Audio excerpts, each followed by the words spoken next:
Buenas noches, doctor, compañeros.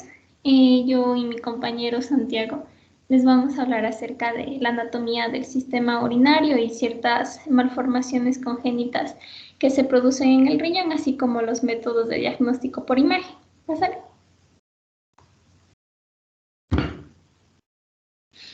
Un poco para nombrar las generalidades, tenemos que este aparato urogenital va a comprender una serie de órganos que tienen un origen embrionario común, sin embargo se van a diferenciar en dos, en el sistema urinario y en el sistema genital, y cada uno va a tener diferentes funciones a pesar de que comparten estrechamente su anatomía. Bueno, el aparato urogenital va a consistir en un grupo de órganos y conductos que van a filtrar la sangre y productos de desechos del metabolismo y lo que van a hacer es eliminarlos hacia el exterior. Entonces, la superposición anatómica de estos dos sistemas va a ser mucho más evidente en el hombre, ya que aquí se comparten más los órganos tanto urinarios y genitales y comparten la misma estructura, es decir, la uretra como vía de vaciamiento de sus productos. Y en la mujer esta convergencia ocurre a nivel de la vagina. Santi, ¿me puedes dar el control?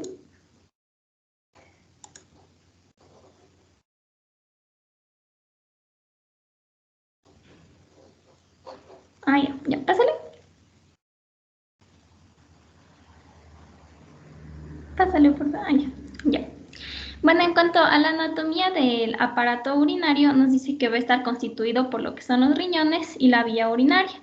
Entonces, este sistema va a permitir, tiene muchas funciones, ¿no? Entre estas las que ya conocemos, como por ejemplo el mantenimiento del equilibrio ácido-base, el balance hidrosalino, lo cual lo hace mediante la extracción de la sangre, va a extraer sus productos de desecho del metabolismo celular y los va a eliminar hacia el exterior. Entonces tenemos que los riñones van a ser los órganos que están encargados de esta filtración y los uréteres van a ser quienes llevan la orina hacia la vejiga y a través de esta va a ser expulsada a través de la uretra. Esto va a ser bajo un control voluntario y va a pasar por el meato urinario externo. Los riñones, los uréteres y la vejiga urinaria son semejantes en el varón y la mujer, entonces lo que cambia en realidad es la uretra, que va a tener un trayecto diferente dependiendo del sexo. Pásale. Entonces hablando simplemente del riñón, nos dice que van a ser dos órganos que van a tener la forma de una habichuela. Por lo general van a tener 12 centímetros de alto, van a tener 6 centímetros de ancho y van a tener 3 centímetros de espesor. Van a estar dispuestos en un plano frontal, su borde medial va a ser cóncavo y va a presentar el hilio del órgano, que es este de aquí, que es por donde ingresa la arteria y la vena renal. También se nos menciona que en ambos riñones el polo superior va a estar en contacto con la glándula suprarrenal y que los riñones se ubican retroperitonealmente en la parte alta del abdomen, como podemos ver aquí. Aquí van a estar apoyados sobre el diafragma y sobre el músculo psoas mayor. Bueno, el borde medial del riñón derecho, que sería este de aquí, se va a relacionar con la vena cava inferior y el riñón izquierdo lo va a hacer con la aorta abdominal. Bueno, estas relaciones producen diferencias de longitud de los vasos renales que van a pasar a través de los cilios. Es así que tenemos, por ejemplo, que la vena renal izquierda, que sería esta de aquí, va a ser más larga que la vena renal derecha, por obvias razones, ¿cierto? Ya que el riñón izquierdo, al estar más lejos de esta vena, esta estructura va a ser más larga, y lo mismo va a pasar en el caso contrario con el riñón derecho, pero en el caso de la arteria. Otra diferencia anatómica que tenemos que tomar en cuenta es que el riñón derecho, este de aquí, va a estar 3 centímetros más abajo que el izquierdo. Esto es debido a la relación que tiene con el hígado, ya que el hígado va a estar ubicado superior a este. Algo también que hay que considerar es que los riñones siempre van a estar envueltos por una capa fibrosa, la cual se conoce como fascia renal, que es una especie de bolsa, la cual la va a proteger y la va a separar de la grasa perirenal y de las estructuras adyacentes. Pásale. Bueno, en la estructura interna del riñón vamos a tener diferentes estructuras. Entonces, por ejemplo, tenemos a las pirámides renales, que son estas de aquí, las cuales la base va a estar dirigida hacia la corteza. La corteza es esta parte de color más clarito que tenemos en el exterior. Y su vértice va a estar dirigido hacia los cálices renales.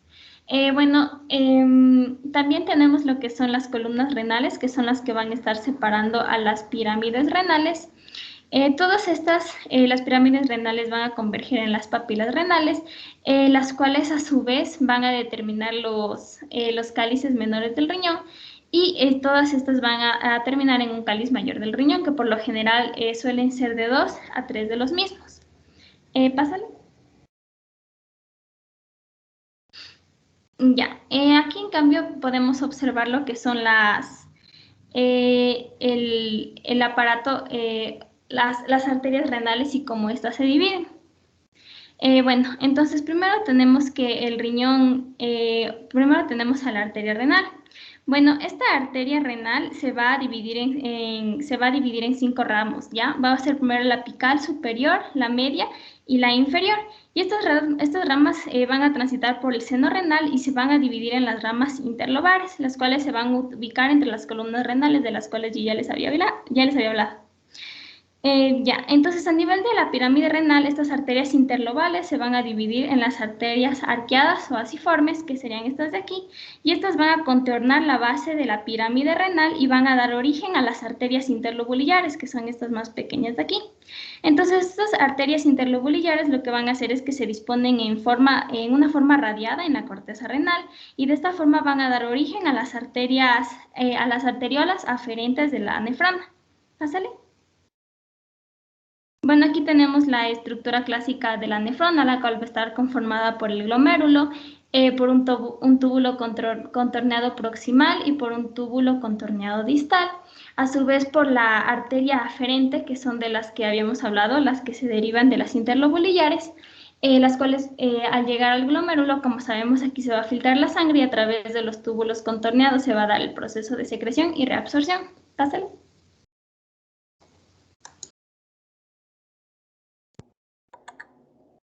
Bueno, yo les voy a hablar acerca de los uréteres.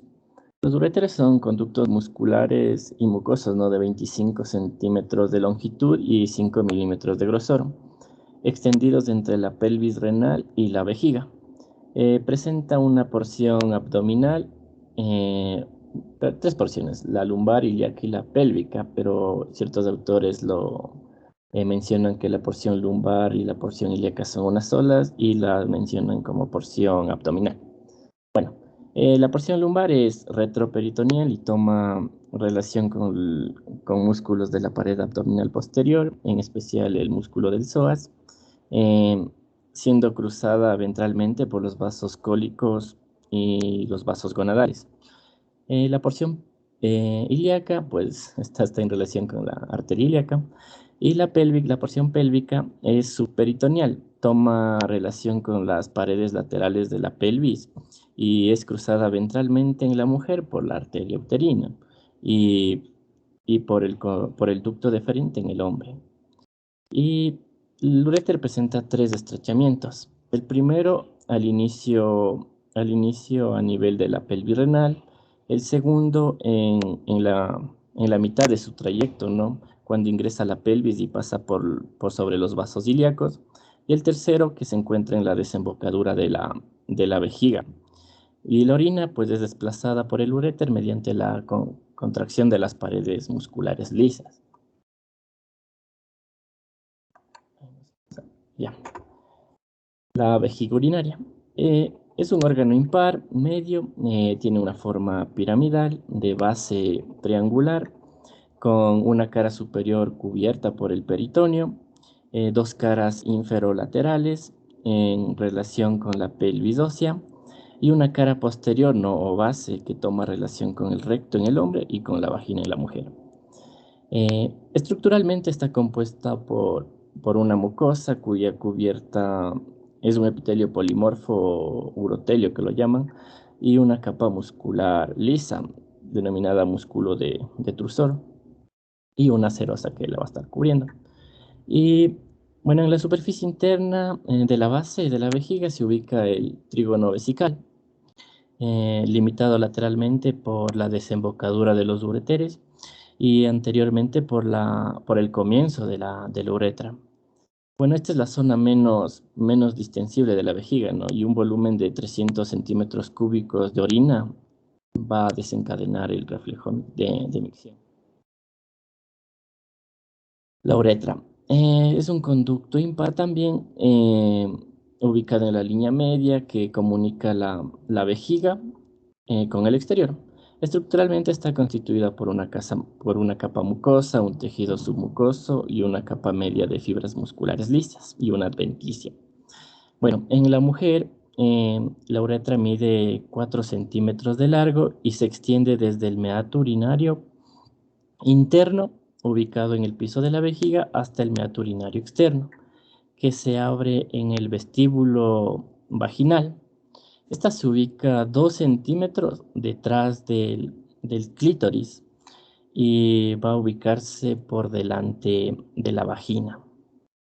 En la zona media, al cruzar el diafragma urogenital, se le agrega una pared de fibras musculares estriadas que forman el esfínter urinario externo. Esta es de carácter voluntario.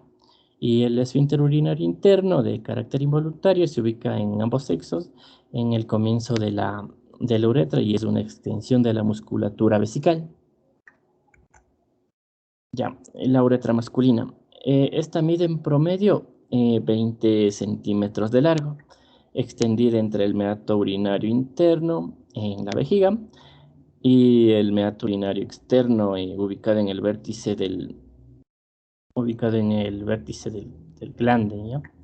Y tiene 3 porciones: la uretra prostática, la uretra membranosa. La uretra prostática mide 3.5 centímetros, la uretra membranosa 1.5 centímetros y la uretra esponjosa aproximadamente 15 centímetros de largo. Con respecto a la uretra eh, prostática, bueno, cruza desde la base hasta el vértice de la próstata. Y bueno, en el interior de esta se encuentra el colículo seminal, y donde podemos observar los conductos eyaculadores. También podemos observar conductos de las glándulas prostáticas, entre otros conductos que también se encuentran aquí. En cuanto a la uretra membranosa, es una porción de la uretra masculina que cruza el diafragma urogenital y es una zona poco distensible de la uretra, y en su pared se encuentra el músculo estriado, ¿no? El esfínter ureteral externo, el voluntario. Por último tenemos a la uretra esponjosa. Eh, Esta porción está contenida en el cuerpo esponjoso del pene y lo recorre desde el bulbo esponjoso hasta el glande. En la parte inicial, al nivel del bulbo, se abren en la uretra los conductos de las glándulas bulboureterales, bueno, cuya secreción, como ya la conocemos, se agrega al semen y es rica en fructosa, sustratos importantes también para la formación, ¿no?, del semen. Listo.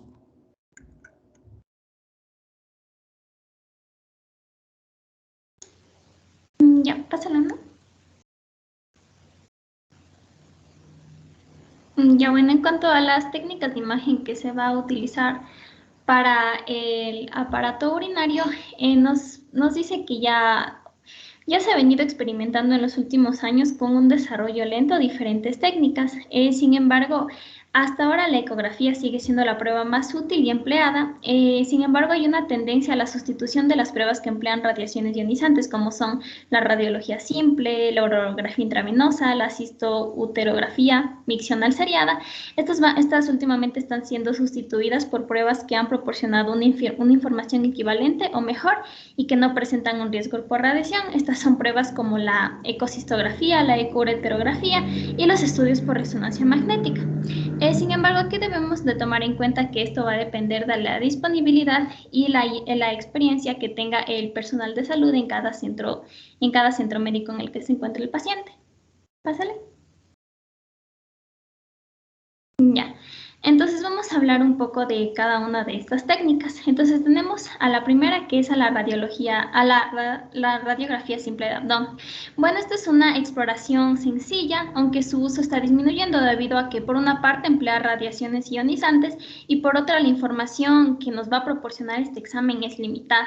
Entonces su uso fundamentalmente se va a dar nos va a servir para la detección y para el seguimiento de calcificaciones renales, de la vía urinaria, así como la litiasis en zonas donde la ecografía no puede visualizar, por ejemplo en el uréter.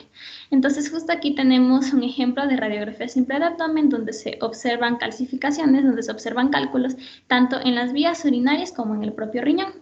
Pásale. Ya, entonces tenemos a la ecografía, ¿no? Que como les había mencionado es el método que se utiliza en mayor cantidad. Se utiliza sobre todo por su coste reducido y esto nos da una exploración esencial en el estudio de la patología nefrológica. Entonces su uso comienza intraútero y se extiende durante toda la infancia. Su capacidad para valorar adecuadamente el parénquima renal, la vía urinaria, la vejiga y el resto de estructuras abdominales, todo esto lo hace en tiempo real, entonces esto tiene una validez inigualable. Por eso sigue hasta ahora siendo el examen más utilizado. Entonces nos mencionaba que esta ecografía se utiliza fundamentalmente para realizar una valoración anatómica. Entonces, ¿qué vamos a evaluar? Vamos a evaluar el tamaño, el volumen renal, la presencia de malformaciones o variantes anatómicas. También podemos valorar la corteza y la médula renal, asimismo la proporción correcta que tiene que haber entre estas dos. También podemos ver si es que hay la presencia focales de litiasis, de diferentes calcificaciones. Podemos valorar la vejiga, los órganos adyacentes, entre otros datos que son de fácil visualización. Entonces, bueno, aquí tenemos un ejemplo, ¿no? De una ecografía de un riñón normal. Entonces, como pueden ver, podemos observar la relación que hay entre la corteza y entre la médula renal. Entonces, siempre vamos a tener el polo inferior que está ubicado a la derecha, el polo superior a la izquierda, y también podemos ver los órganos adyacentes, como les había mencionado. Aquí podemos ver el hígado y también podemos ver la cápsula que en la parte de anatomía les describí que siempre está recubriendo el riñón. Pásale una. Ya, entonces como también les mencionaba, aquí también se pueden ver diferentes anomalías. Entonces aquí, por ejemplo, podemos ver una pelvis renal dilatada, lo cual nos indica que puede haber algún tipo de obstrucción. Pásale nomás. Ya, y de igual forma también podemos encontrar quistes. Esta imagen que la pueden ver aquí un poco más oscura es un quiste renal. Pásalo nomás. Ya, aquí también tenemos más ejemplos. Aquí este es un riñón normal, como la primera imagen que ya les había mostrado. Un riñón hipercogénico, que lo que nos dice aquí en la parte de ecografía es cuando ciertas estructuras se ven de un color más brillante. Entonces esto es propio de una insuficiencia renal crónica. No sé si pueden comparar que la imagen está más brillante que en la de la normal. También podemos encontrar una hidronefrosis, se puede observar la dilatación, como la segunda imagen que les había mostrado, y un riñón poliquístico. Aquí podemos ver estas imágenes que nos indican grandes quistes que están en la estructura renal. Pásale. También podemos ver calcificaciones. Esta es una litiasis renal. Pásale. Ya, entonces esta ecografía también va a tener como diferentes tipos. Entonces, por ejemplo, tenemos a la ecografía Doppler renal, que esta se utiliza para valorar los vasos y ramas principales, tanto arteriales como venosas, y las características de su flujo. Entonces, esta va a ser de gran utilidad ante la sospecha de trombosis arterial o venosa, también si es que existe una estenosis renal. Entonces, lo que se va a hacer, como pueden ver en esta imagen, y pásale una más, es que se va a evaluar el flujo renal. Entonces, de esta manera es lo que normalmente nosotros vemos. De igual forma, se puede valorar la velocidad con la que está circulando la sangre por las arterias y venas renales, y es por esto que si es que existe alguna estenosis, si es que hay algún tipo de taponamiento tanto venal como arterial, nosotros lo podemos detectar mediante esta técnica. Pásale nada más. Por ejemplo, en esta imagen de aquí, con esta técnica podemos encontrar una hipoperfusión en el polo superior. Entonces, como pueden ver, a diferencia de las otras imágenes, se puede reconocer que la perfusión en el riñón está disminuida. Pásale. Entonces, por otro lado, tenemos otra igual perteneciente a las ecografías, lo que es la ecocistografía. Entonces, esta normalmente se usa para valorar el reflujo vesíco-ureteral. Entonces, ¿qué es lo que estamos viendo en esta imagen de aquí? Es una patología que se da cuando la orina se regresa hacia las estructuras superiores del riñón, lo cual no es normal, y esta se va a dar en diferentes grados. Entonces, como pueden ver, mientras más aumenta el grado, este flujo retrógrado lo que va a hacer es aumentar el tamaño de las estructuras de las vías urinarias. Entonces se va a realizar tras el sondaje vesical y usando un suero mezclado con contraste ecográfico. Entonces aquí se van a estudiar en tiempo real y durante al menos 2 ciclos miccionales los riñones. Entonces lo que se va a hacer aquí es valorar la llegada a los sistemas pielocaliciales del contraste y se va a visualizar como burbujas hipercogénicas, que es como ya les había mencionado anteriormente, que se ven de manera brillante, y se va a ver el grado de dilatación alcanzado en esta patología. Entonces, como pueden ver en esta imagen, aquí podemos ver los grados de dilatación que se llegan a observar en esta enfermedad. Entonces, como pueden ver en la imagen C y en la imagen D, ya se da un grado de dilatación mucho mayor. Pásale una. Ya. Otra técnica que tenemos aquí es... Ay, no sé si es que no está con eso de que se ve una ronda. No sé si es que le puedes mover, Santi, las imágenes. O sea, ¿cómo separarlas? Espérame, ya voy a dejar de presentar. ¿Cuál es Sí, esta? sí, sí, sí, solo así como que separarlas. ¿Y ahí? Sí, la otra también. O elimina esa, elimina la de ahorita. Ya con esos dos está bien, Ahí. ya, hazle grande. Ya bueno, entonces esta técnica es conocida como cisto-uretrografía miccional serial. Entonces aquí su utilidad es muy importante para la valoración de la anatomía de la vía urinaria y del reflujo vesicoureteral, que es el que ya les había hablado anteriormente. Entonces esta también tiene como alternativa la ecocistografía. Entonces o sea, no está universalmente extendida y va a requerir mayor entrenamiento para su realización. La utilización de este tipo de técnicas lo que nos va a permitir ver es, como pueden ver en esta imagen de aquí, mediante también tecnología de contraste vamos a poder ver las vías urinarias y de igual forma si es que existiera algún tipo de dilatación vamos a poder observarlo a este nivel y también como pueden ver aquí si es que hay un tipo de estenosis en el uréter igual vamos a poder observarlo, ¿no? Como aquí se ve claramente esta estrechez. Pásale.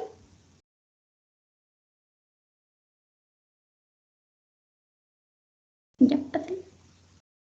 Ya, entonces aquí como pueden ver, en este reflujo vesicouretral, aquí se ve claramente cómo se encuentran dilatadas estas partes de las vías urinarias. Pásale.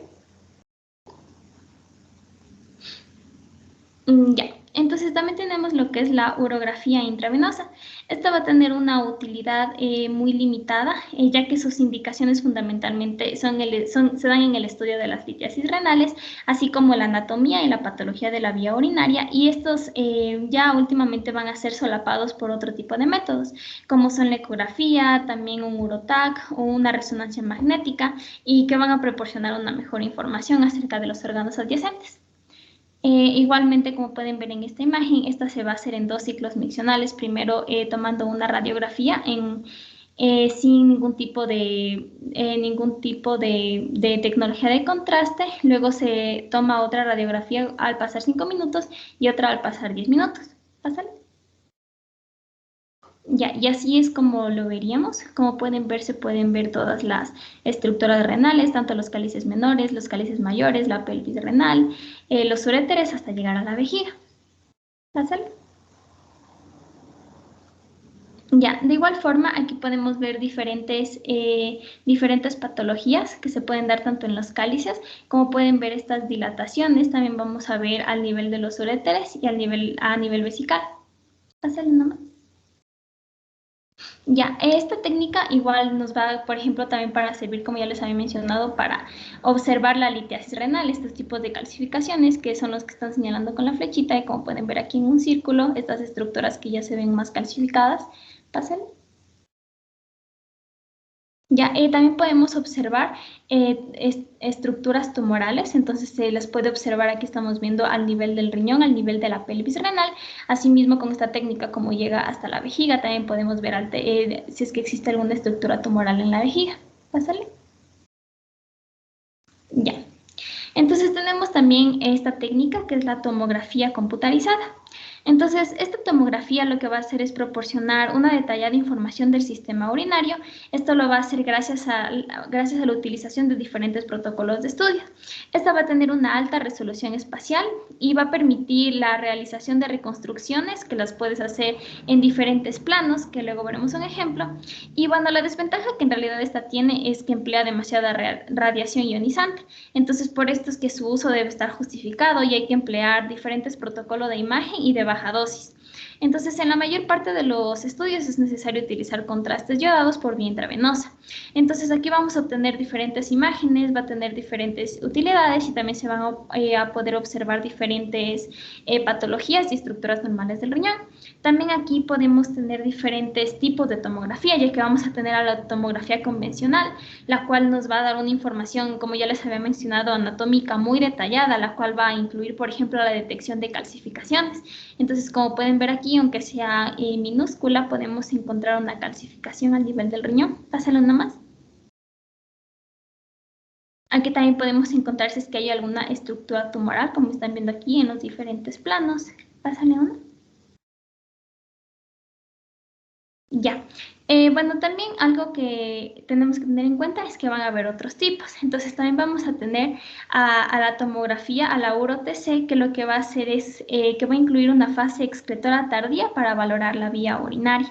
Y también vamos a tener a la angio-TC, que lo que va a hacer es permitir realizar estudios de vascularización renal, y esta tiene una resolución tan alta que puede llegar a 0.5 milímetros, que es exactamente la que estamos viendo aquí, donde se pueden evaluar las estructuras arteriales renales. Pásale. Ya, y justo la que les había mencionado anteriormente, la uro-TC, la urotomografía, que lo que va a hacer es, bueno, esta es una imagen ya computarizada, pero lo que normalmente hace es que va a tener la fase excretora, donde vamos a poder valorar, como pueden ver, toda la vía urinaria, a ver cómo se encuentra este trayecto. Pásale. Ya, bueno, en cuanto a la resonancia magnética, esta nos va a permitir obtener, Santiago, puedes separar las imágenes, por favor. Gracias.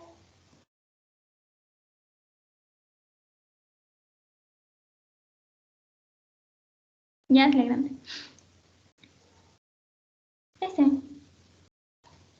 Ya bueno, entonces esta resonancia magnética lo que va a hacer es que nos va a permitir obtener, sin el uso de radiación ionizante, a diferencia de la tomografía computarizada, imágenes de todos los órganos abdominales y pélvicos. Entonces este detalle anatómico va a ser alto, aunque la resolución espacial es mucho menor a la que se obtiene con la tomografía computarizada. Entonces lo que tiene de desventaja es que la duración de los estudios es muy larga y condiciona la necesidad de sedación para pacientes de edad corta. Bueno, aquí también vamos a tener diferentes tipos, como son las resonancias magnéticas convencionales, las cuales, al igual que la tomografía convencional, se van a utilizar para una valoración anatómica y no es necesario utilizar contraste. También tenemos a la uroresonancia magnética, que esta ya se da con contraste. Aquí es donde se evalúa las vías urinarias mediante secuencias de excreción, donde vamos a poder valorar la captación renal y la excreción en diferentes fases, en diferentes tiempos, y también a la angioresonancia magnética con contraste, que nos va a permitir, al igual que la anterior, valorar las estructuras vasculares. Entonces, como pueden ver en esta imagen, aquí podemos ver la dilatación que se produce en diferentes enfermedades. Aquí también podemos ver estructuras tumorales en este corte que están viendo aquí, y al igual que la anterior con la uroresonancia magnética, podemos ver el trayecto que tiene la orina hasta llegar a la vejiga. Pásale. Ya. Otro estudio que tenemos es la arteriografía. Entonces, este uso es meramente diagnóstico y prácticamente actualmente ya no está vigente. Entonces, este va a ser de elección, sobre todo en dos situaciones: cuando sea necesario realizar tomas selectivas de renina en pacientes con hipertensión arterial grave y como guía de angioplastía en estenosis arterial renal. Entonces, como pueden ver, con este estudio podemos tener una visualización detallada de las arterias renales y sus diferentes ramas. Pásale. Bueno, entonces todos estos procedimientos que acabamos de ver, estos se van a combinar y lo que podemos hacer son procedimientos intervencionistas guiados por imagen. Entonces, mediante la ecografía, la tomografía computarizada, la radioscopía, lo que podemos es utilizarlas para realizar determinados procedimientos invasivos que van a ser tanto diagnósticos como terapéuticos. Por ejemplo, cuando hacemos una punción con aguja fina, como podemos ver en esta imagen de aquí, las cuales vamos a utilizar para realizar biopsias de diferentes lesiones renales o, por ejemplo, al hacer nefrostomías o drenaje de abscesos renales. Como podemos ver en esta imagen de aquí, estas técnicas son acompañadas con las anteriormente mencionadas. Pásale.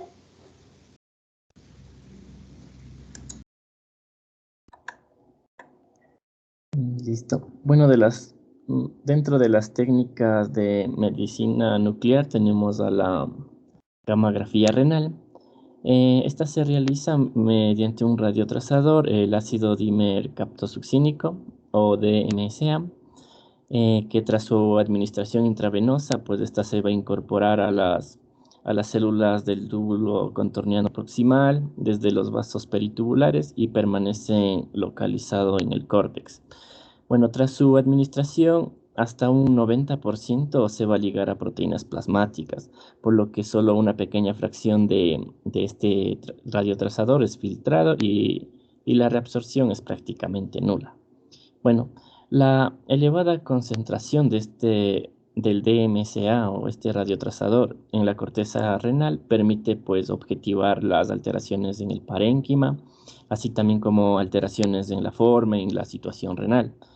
Bueno, la estrecha relación también que existe entre el aclaramiento de la creatinina y la captación tubular absoluta de las dosis administradas de este radiotrazador permiten también utilizar este estudio para valorar la función renal.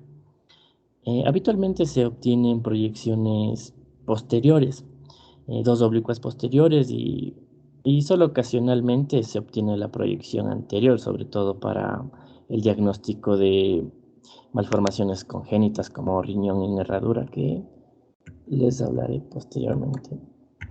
Ya, ¿cuál es la utilidad de este, de este estudio? Pues básicamente nos ayuda en las malformaciones, donde podemos observar ectopía, riñón en herradura, la cual observamos aquí, riñones multiquísticos, también poliquísticos y agenesia renal incluso.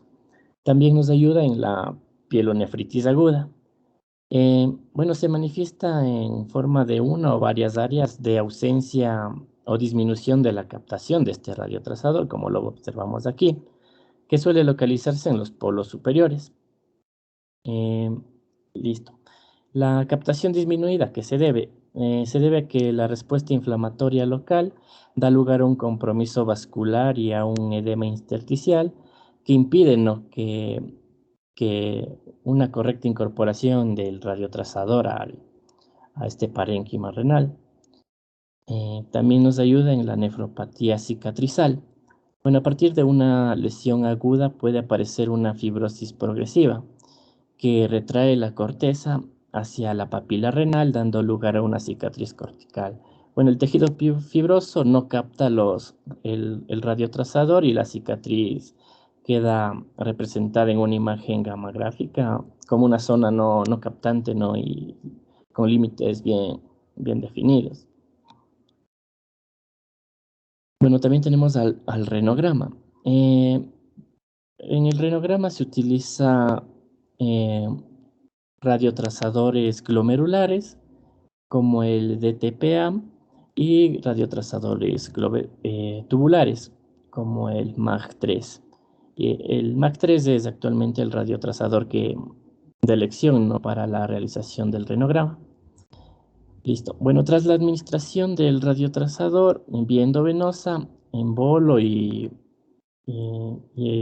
bueno, se obtienen imágenes secuenciales y curvas funcionales y bueno, y se realiza un análisis, ¿no?, de la perfusión renal, también la valoración de la excreción de la circulación del radiotrazador y también de su eliminación a la vía excretora.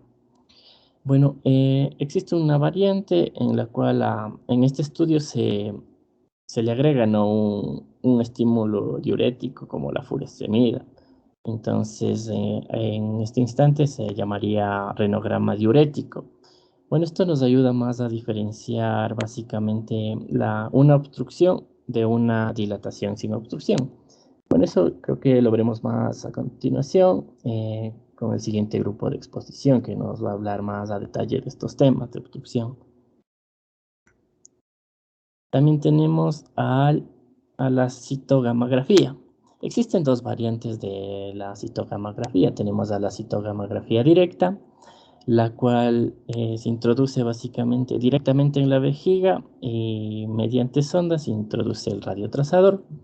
Y si se administra por vía intravenosa sería una citogamografía indirecta.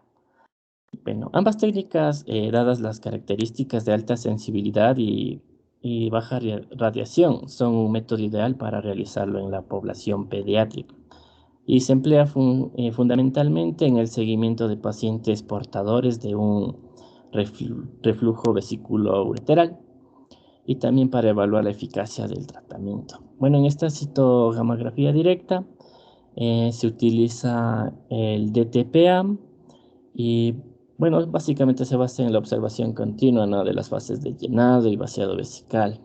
Esto tras la instalación de un radiotrazador directamente en la vejiga. Y como ya les había mencionado, nos sirve básicamente para seguimiento, ¿no?, de estos pacientes con reflujo vesículo-ureteral. Este cuadro ya lo han repasado anteriormente con mi compañera, pero también es importante saberlo en este estudio. Tenemos el grado 1, donde existe un reflujo vesículo-ureteral que va solo avanza hasta el uréter y no hay dilatación. El grado 2, existe un reflujo vesículo-ureteral que avanza hasta la cáliz, pero tampoco hay dilataciones. En el grado 3 existe ya dilatación, no una dilatación leve. En el grado 4 existe una dilatación moderada hasta las cálices. Y en el grado 5, pues la dilatación es una gran dilatación, ¿no?, incluso de los ureteres. Y listo. Y la gamografía indirecta. Esta se utiliza tras la realización de un renograma. Ya les acabo de explicar del renograma. Y bueno, hay que esperar el llenado vesical de forma fisiológica hasta que el paciente experimente la necesidad de orinar. Bueno, en momento en el que se inician, ¿no?, las imágenes de esta citogamografía indirecta. Y bueno, la sensibilidad es menor que con la técnica directa y básicamente sí nos sirve, ¿no?, es suficiente para el control de un reflujo vesículo-ureteral.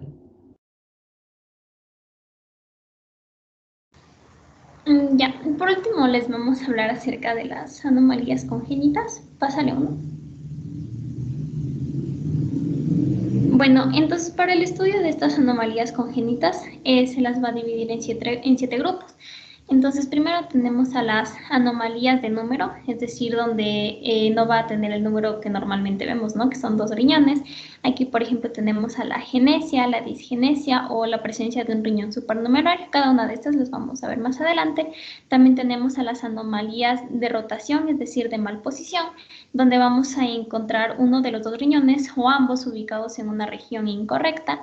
Vamos a tener a las anomalías de fusión, como el riñón en herradura, riñón en torta, ectopia renal cruzada fusionada. También a las anomalías de tamaño, a las anomalías de forma, anomalías de estructuras y anomalías que constituyen o están ubicadas en la pelvis renal y en el uréter. Bueno, la importancia de todas estas es que muchas de estas categorías coexisten, es decir, de estas alteraciones que les mencioné van a estar en grupo, se pueden presenciar más de 2 incluso, y estas les ocurren del 3 al 4% de la población en general. Entonces, aproximadamente el 10% de todas las personas van a nacer con malformaciones posiblemente importantes del aparato genitourinario. Por ejemplo, las displasias y las hipoplasias renales constituyen el 20% de todos los casos de insuficiencia renal que aparecen en niños. Asimismo, es interesante que el 10% de los casos de insuficiencia renal crónica es consecuencia de la enfermedad poliquística renal, la cual es una alteración congénita que se manifiesta en el adulto. Bueno, todas estas se pueden diagnosticar mediante diferentes técnicas, sin embargo, es importante mencionar estas dos, la ultrasonografía y la uretrocistografía mencional, las cuales son importantes. Ya vamos a ver cómo se ven en cada una de estas las diferentes alteraciones. Pásale. Ya, entonces, como les hablé, estas van a estar divididas por grupo. Primero tenemos a las alteraciones de número. Pásale uno. Ya, entonces tenemos primero lo que es la agenesia renal. Entonces esta agenesia renal puede ser unilateral o puede ser bilateral. Y lo que pasa aquí es que esto va a ser una consecuencia de una degeneración prematura del borde ureteral.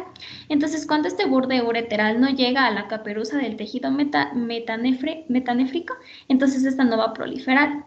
Bueno, este en realidad tiene una incidencia de 1 por cada 1500 individuos.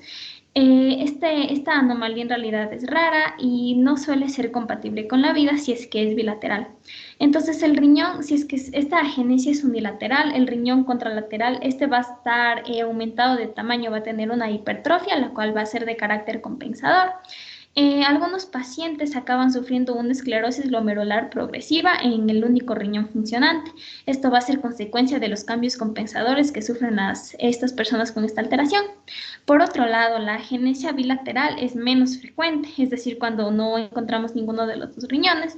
Entonces, en este caso suele existir oligohidramnias. Bueno, esta es una alteración que se da en el feto por el hecho de que el feto va a ingerir este líquido, pero no lo puede excretar. Bueno, esto en realidad no afecta en gran manera al feto, entonces por lo cual este puede sobrevivir. Sin embargo, al nacer, esta alteración no es compatible con la vida. Es por esto que suele encontrarse por lo general ya en bebés que nacen ya muertos, y entonces se lo encuentra en la autopsia. Esta con frecuencia también se asocia a numerosas malformaciones, como ya les mencioné, se pueden encontrar combinadas. Entonces, bueno, en esta imagen que podemos ver aquí es una agenesia unilateral, entonces la característica que vamos a encontrar en las imágenes es que de un lado sí vamos a encontrar un riñón, pero en el otro lado va a estar totalmente ausente. Pásale una. Aquí tenemos una agenesia renal derecha, que es aquí, y el riñón que nos queda va a tener una alteración combinante, la cual es de mala posición, que ya veremos más adelante. Entonces va a estar un riñón ectópico ubicado en una posición que no debería ser. Pásale. Ya, otra alteración es el riñón supernumerario, que es una anomalía de igual forma que es rara y que se va a caracterizar por la presencia de un riñón encapsulado que va a estar extra, ¿no? Es decir, va a ser más de 2. Bueno, esto va a ocurrir frecuentemente en varones y es más común que se dé en el lado izquierdo. Entonces se cree que el mecanismo le va a atribuir a que la yema ureteral que se da en el proceso embrionario se va a dividir de forma temprana. Entonces, bueno, este riñón supernumerario, la característica que tiene es que va a tener pocos cálices renales, por lo tanto la función va a estar disminuida en comparación con los otros. Bueno, también debemos considerar que este tipo de riñón va a estar predispuesto a otras anormalidades, entonces va a estar predispuesto a una infección secundaria, también a la formación de calcificaciones, también va a ser más propenso a que se produzca cualquier tipo de obstrucción e infección. Pásale una. Bueno, aquí tenemos, como ya les había mencionado, esta alteración va a estar combinada junto con otras. Entonces aquí tenemos la presencia de un riñón supernumerario, pero también combinado con una alteración de un riñón en forma de herradura, que ya les hablará mi compañero más adelante. Pásale. Ya, entonces también tenemos a lo que son las anomalías de malposición. Bueno, aquí estas las vamos a clasificar según su tipo, puede ser pélvica, lumbar, va a ser pélvica, bueno, esto vamos a ver más adelante, cuando el riñón se va a ubicar en esta región, aquí puede haber una ectopía simple. También lumbar cuando se ubique en la fosa ilíaca, abdominal cuando esté por arriba de la cresta ilíaca y también adyacente al cuerpo vertebral de la lumbar número 2, cefálica que esté por debajo del diafragma, cerca de la vértebra torácica número 10, torácico, que va a tener una localización parcial o total en el tórax por encima del diafragma, y se puede dar una ectopía cruzada, que es cuando el riñón va a estar en su lado opuesto. Y bueno, aquí vamos a ver diferentes tipos. Se puede dar con fusión, sin fusión, una ectopía cruzada solitaria o cruzada bilateral, que ya veremos más adelante. Pásale. Ya, bueno, entonces tenemos a lo que ya les mencioné ahorita, que es la ectopía simple, también conocida como el riñón pélvico. Entonces, esta se da aproximadamente en el quinto mes de la vida uterina. Se supone que los riñones ascienden hacia su posición lumbar, que es lo que normalmente pasa. Entonces, si se produce un ascenso excesivo, vamos a tener lo que ya les había mencionado como riñón torácico, y por el lado contrario tenemos a lo que es el riñón pélvico.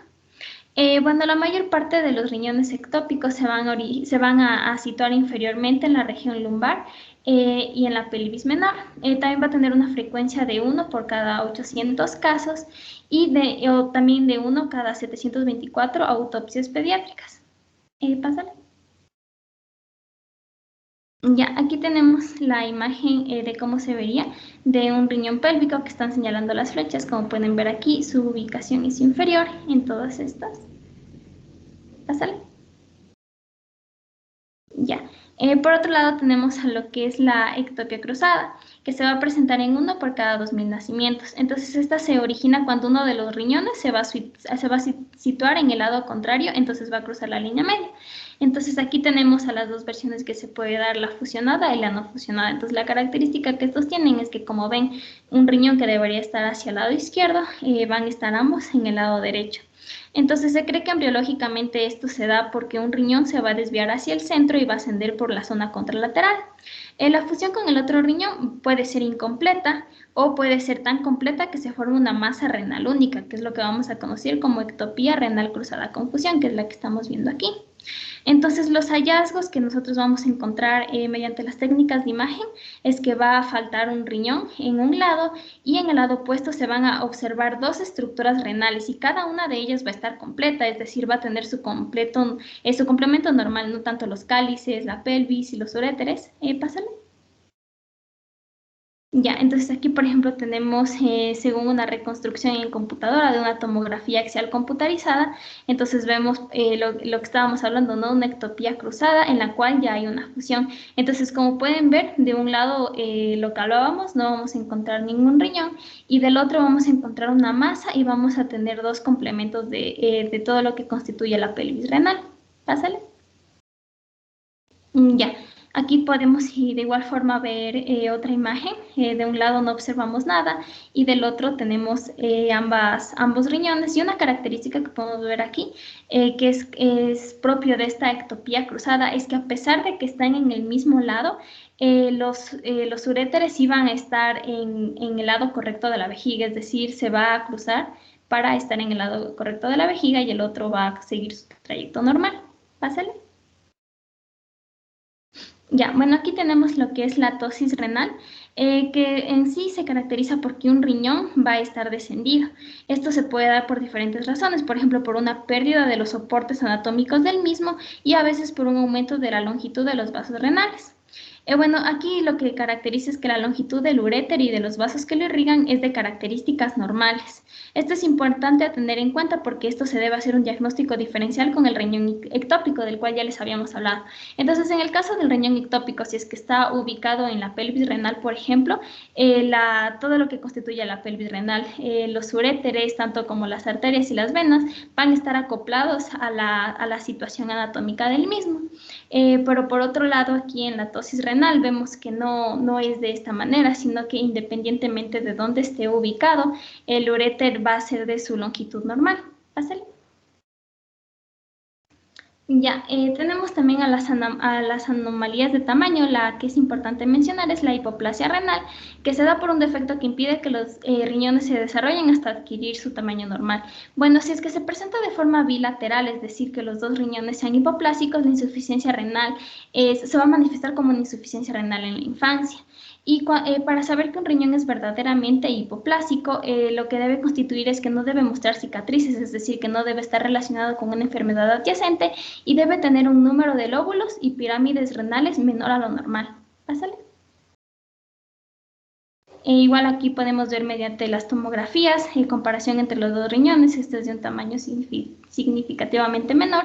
De igual forma aquí en esta radiografía lo podemos ver comparando entre los dos riñones. Pásale.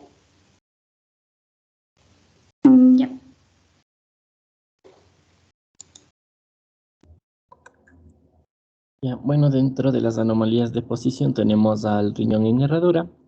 Bueno, a veces ambos riñones se sitúan muy juntos, ¿no? Y de manera que al pasar por la bifurcación arterial, sus polos inferiores se fusionan. Pues esto origina el riñón en herradura. El 90% se va a fusionar en el polo inferior y el 10% se va a fusionar en el polo superior. O bien pueden delimitarse, ¿no? Por un delgado cordón fibroso. Bueno, por lo común, el riñón en herradura está situado en las vértebras lumbares inferiores. Y ya, los ureteres nacen de la cara anterior del riñón y pasan ventralmente al istmo en dirección caudal. El riñón en herradura es una anomalía bastante frecuente. Se observa en aproximadamente una de cada 600 personas, así como se descubre, ¿no? Uno de cada 500 o uno de cada 1000 necropsias y en una de cada 600 y una de cada 800 nacimientos. Bueno, el diagnóstico radiológico puede hacerse con una proyección abdominal simple por las modificaciones, ¿no? De los ejes renales con medialización de los polos inferiores y pueden confirmarse con una urografía excretora.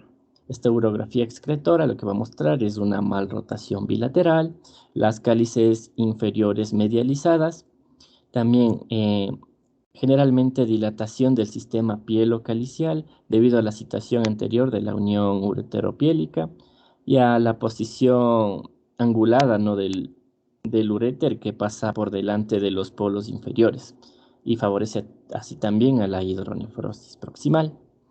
Como es bien conocido, no se me pasa algo.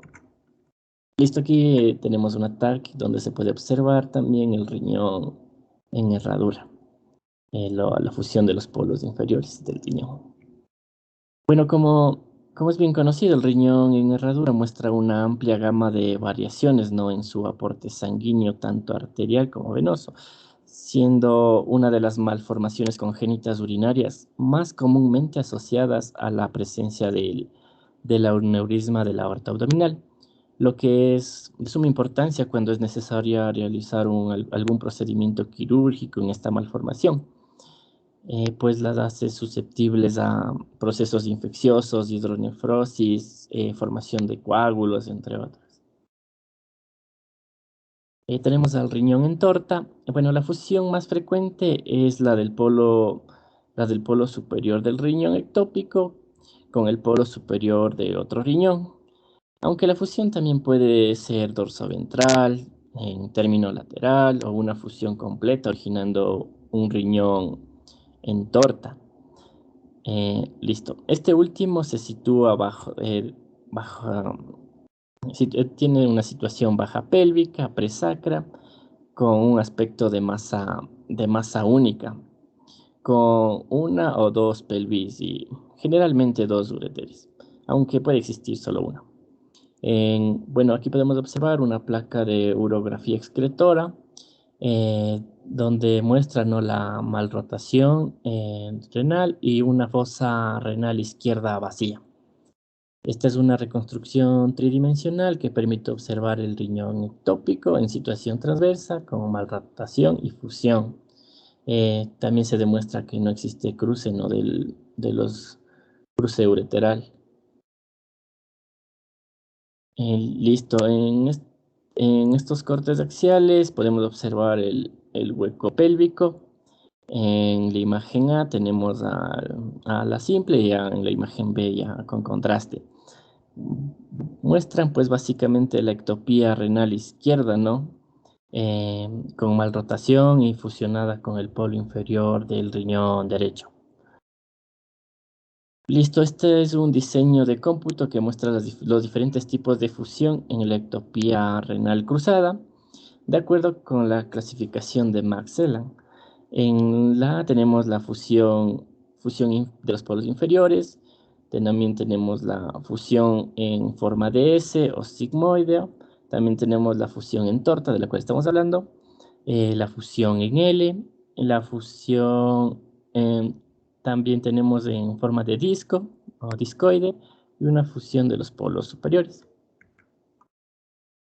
Hablando de las anomalías de forma, tenemos a los pseudotumores. ¿Por qué son pseudotumores? Porque básicamente es tejido renal normal que puede simular una masa renal anómala.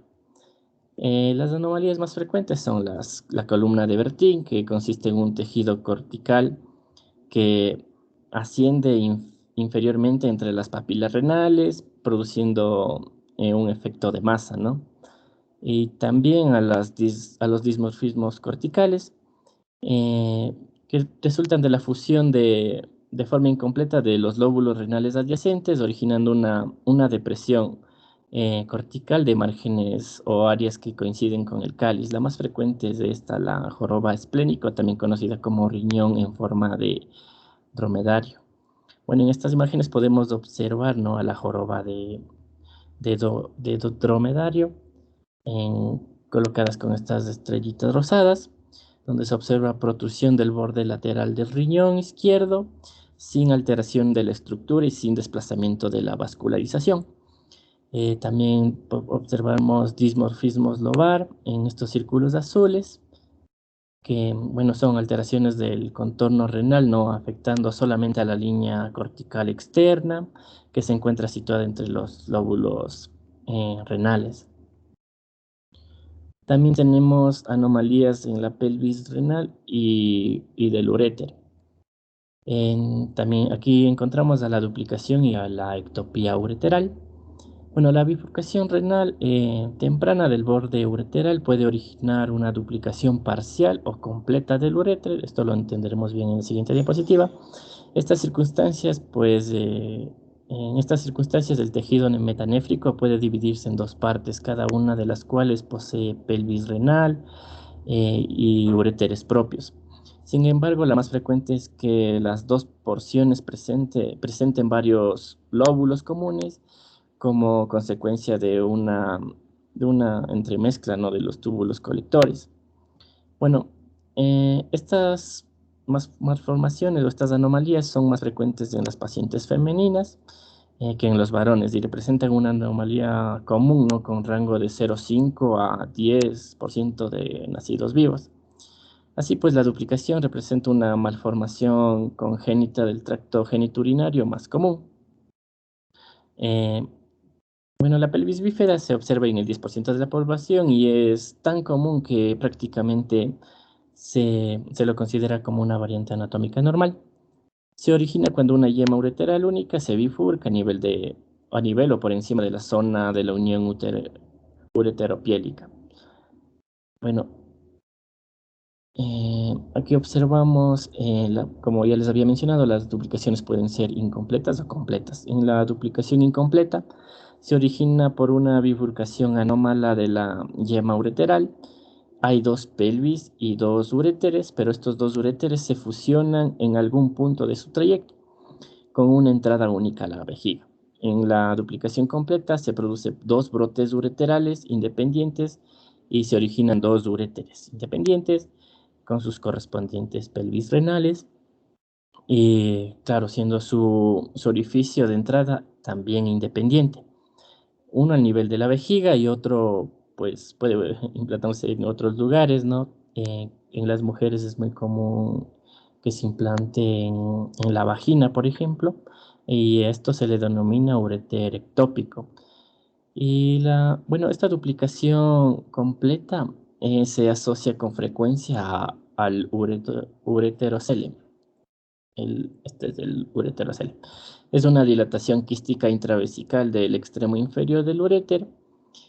Puede ser simple del adulto, caracterizado por una imagen de cabeza de cobra, o ectópico en el infante, ¿no?, que se caracteriza por una gran masa. Tenemos al uréter retrócavo.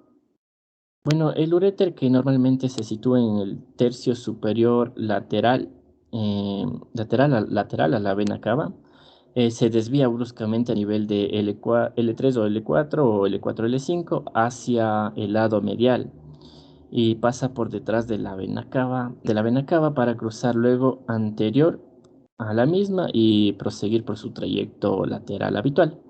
Bueno, clínicamente no puede pasar inadvertido, ¿no? Pero pueden ser un hallazgo casual de un estudio radiológico con contraste, una urografía excretora o incluso una tomografía computarizada. Por último tenemos a la estenosis de la unión ureteropiélica. Esta se caracteriza básicamente porque existe una estenosis, ¿no? Y esta va a provocar una hidronefrosis de varios grados y las manifestaciones principales son una infección urinaria de repetición, retardo en el crecimiento, una masa renal palpable y anomalía muy común y se encuentra en los varones, ¿no? Con una predominancia de entre 2 a 1. El grado de la manifestación va a depender del grado de la hidronefrosis que se produce, es decir, la dilatación pélvica y de las cálices renales. Listo, eso ha sido todo en cuanto a nuestra exposición. Muchas gracias. Bueno, muchas gracias a ustedes. Les felicito, muy, muy buena exposición. Es solo simplemente para tener claro, eh, saber que cuando tenemos pacientes con sintomatología urinaria, el primer método imagenológico, ¿sí?, que vamos a solicitar es la ecografía, ¿sí? Y la ecografía generalmente suele ser renal y pélvica. Y para hacerlo pélvica, pues necesitamos que el paciente o la paciente pues llene la vejiga de forma adecuada, es decir, que por lo menos tenga unos 300 cc de orina en su interior, ¿sí?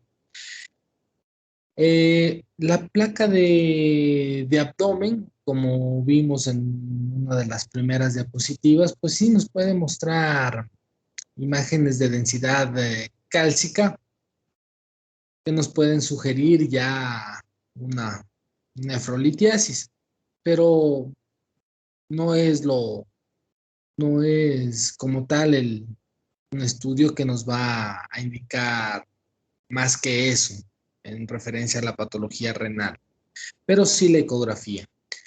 Y la ecografía, en dependencia de estos hallazgos en la ecografía, pues podemos solicitar una tomografía. Esa tomografía deben saber pues que el término médico o radiológico pues es la UROTAC. Y esa UROTAC puede ser simple o contrastada, en dependencia de lo que queramos ver, ¿sí? Hay una fase arterial, hay una fase nefrográfica, que es en donde se pinta de contraste todo el parénquima renal, ¿sí? Hay una fase excretora, ¿sí? E incluso hay una fase más tardía, si es que ameritara el estudio, ¿sí? Es decir, que vamos a pintar las estructuras vasculares, vamos a pintar el parénquima renal y vamos a pintar también de contraste las estructuras excretoras, pelvis renal, cálices, uréter, ¿sí? Hasta llegar a la vejiga, ¿sí? Como mencionaba la compañera, el urograma excretor, ¿sí?, que es el uso de radiografía simple con contraste, ya no se lo utiliza muy frecuentemente, ¿sí? O ya casi no se solicita ese estudio, ¿sí? Todo eso ha cambiado para la UROTAC contrastada.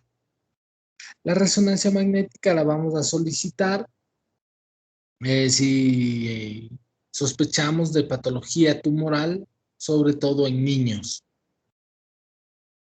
para que nos dé un mejor detalle anatómico de las estructuras afectadas por la lesión.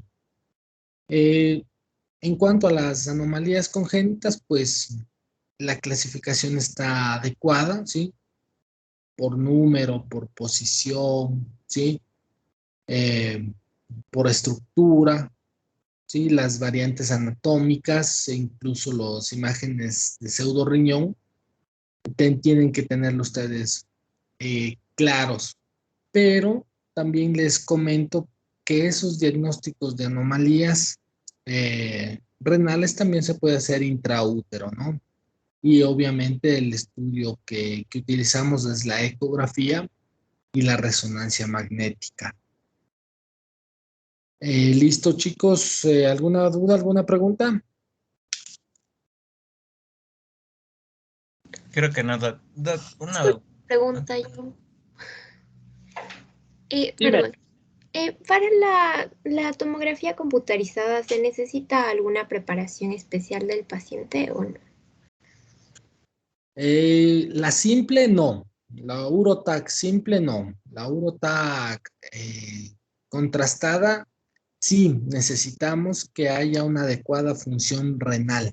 Sí, esa es la indicación más importante y obviamente pues un acceso venoso adecuado. Esas son las indicaciones principales. Una buena función renal basado no solo en la creatinina, sino también en la filtración o en el clearance. Y en algunos centros, pues también es necesario cierto tiempo de ayuno que va desde las 2 a 3 horas hasta las 8 horas de ayuno, ¿sí? Pero eso ya depende más del centro imagenológico que tenga ese protocolo. En términos generales, lo que nosotros tenemos que tener claro es que hay que preservar la función renal y que tenemos que tener un adecuado acceso venoso, ¿sí? Y obviamente, pues, del consentimiento informado, pues estamos administrando una medicación que en este caso es el contraste, ¿sí? No sé si contesté tu pregunta. Sí, doctor, muchas gracias. Listo, Doc, si no, dime. una pregunta, pero es con respecto al tema que viene, que sería el último, es de uropatía obstructiva, infecciones de vías urinarias y masas renales. Em, ¿Qué más o menos deberían enfocarse el grupo que le toca para que lo preparen bien? Ya, bueno, vimos ya las técnicas del día de hoy. Entonces nos vamos a enfocar estrictamente a lo que es causas, ¿sí? De obstrucción de la vía urinaria, tanto superior como inferior, y obviamente el estudio de imagen y la imagen, ¿sí? Que demuestra la causa de la obstrucción, ¿sí? Eso en uropatía obstructiva está claro las diferentes causas que la van a tener que exponer, ¿sí?